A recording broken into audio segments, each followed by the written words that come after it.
Тийм учраас би хэдlээ хулгайч хүн өөрийнхөө нэр дээр хулгайгаа хийж байсан бэ гэдгийг зүгээр яриаггүй. За нүүрсний сонсгол дээр хамгийн тод яригддаг хүн бол Амар Баясгалангийн туслах хуулийн зөвлөхөөр ажиллаж байсан Эрдэнэ Жаргал гэж хүн асуудал яригддаг. Энэ хүний гэрчээр дуудсан ирээгүй. Амар Баясгалан ирээгүй, Эрдэнэ Жаргал ирээгүй. Эрдэнэ Жаргал Амар Баясгалантай ямар хамаатай вэ? Амар Баясгалангийн 2017 онд энэ хөрөнгө оруулалтын Open Data-д байгаа мэдээлэлээр ийм топ медиа Jabco гэсэн хоёр компани энэ хүний нэрээр ирдэг. Энэ хоёр компанийг Эрдэнэ Жаргал руу 100% шилжүүлсэн 19 онд. Өөрөөр хэлбэл энэ одоо хамаарал бүхий этгээд энэ бүртгэлээр тогтоогдож байгаа. За тэгсэн чинь энэ хүн огцсон баяцаа. Энэ үнний нэр дээр одоо 24 компани. 24 компани. Энэ хүний нэр дээр одоо 21 онд гэхэд нөгөө 11 сая төгрөгийн цалин авч ирсэн хүн маань 7.1 тэрбумын 11 үйл хөрөнгөтэй болцсон байна. Энэ дандаа бүртгэлийн нээлттэй мэдээлэл дээр байгаа мэдээллүүдийг ярьж байна. Мөн Эрдэнэ Жаргал гэдэг хүний нэр дээр нийтдээ Монгол улсын ашигт малтмлын 31 лиценз хамаарал бүхий этгээдүүхийн нэр дээр авсан байна.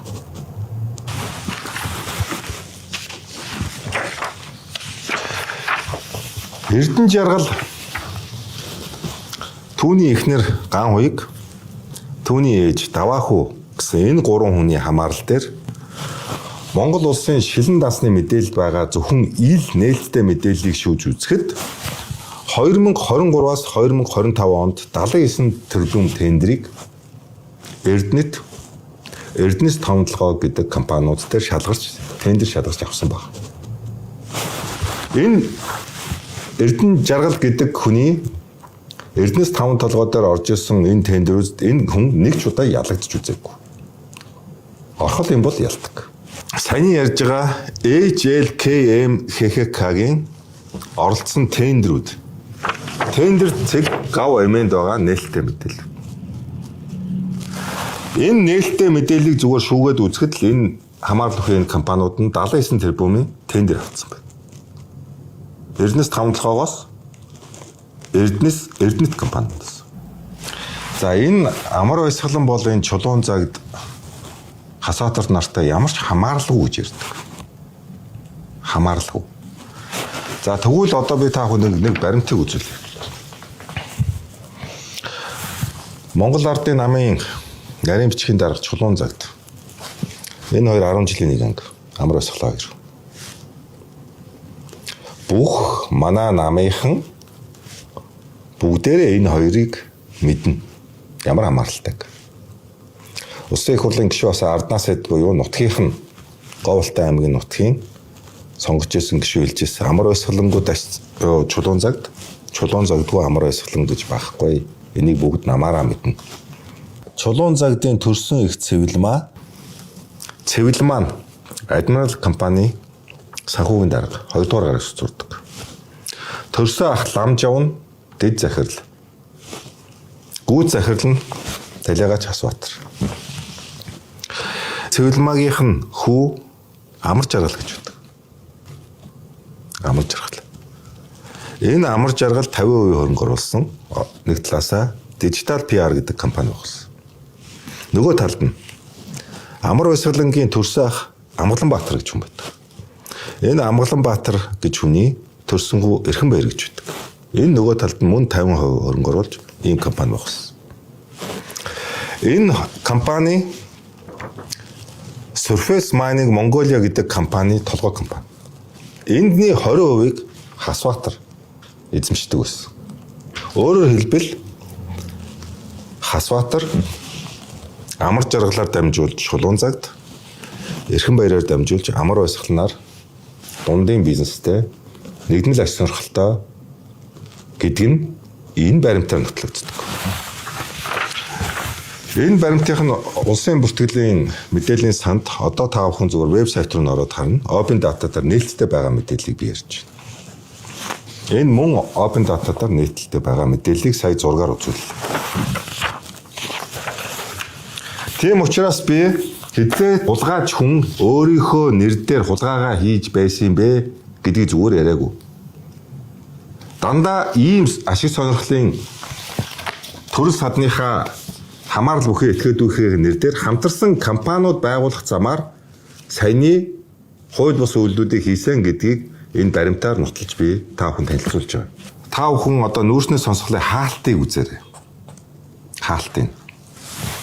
Хаалтан дээр би саяны ярьсан энэ хамаарал бүхий компаниуд богд ууланд 11 газар авсан байна. Энд 5 хорооллуу тансаг зэрэглэлийн орон сууцуд барьж гинэ гэж би тохиолдол хэлээгүй. Өөрөөр хэлбэл нүүрсний хулгай мөнгийг богд ууланд гадаадаас барилгын тоног төхөөрөмж хэлбэрээр яж бохир мөнгө угааж гинэ гэдэг асуудлыг би хуулийн хяналтын байгууллагыг анхааралтай авч шалгаасаа гэдэг утгаар энэ мэдээллийг ямар хамааралтай вэ гэдэг богд ууланд олгосон захирамжтай хамт гаргаж танилцуулсан юм аа. Одоо энэ хамаарал бүхий этгээдүүд нь хуулийн хяналтын байгууллагад шалгагдаж байна. Иргэний хэргийн шүүхэд одоо нэр төрөө сэргийлэхээр өгсөн гэж яриад байгаа. Иргэний шүүх гэмт хэрэг шалгадаггүй маа. Гэмт хэргийг мөрдөн шалгах байгууллага шалгадаг юм аа. Одоо энэ асуудал шалгагдаж байна.